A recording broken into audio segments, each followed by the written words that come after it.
গোবিন্দ শ্রীচরণে পৌঁছে যাবে। অতএব আপনি তার কথা ভুলবেন না। আর ভুলবেন না।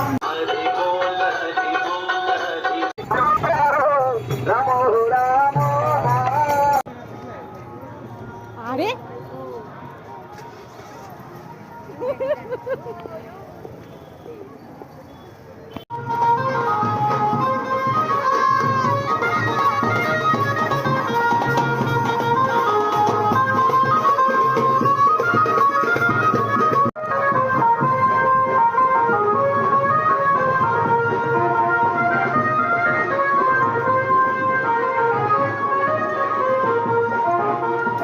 কত লোক বলো তো।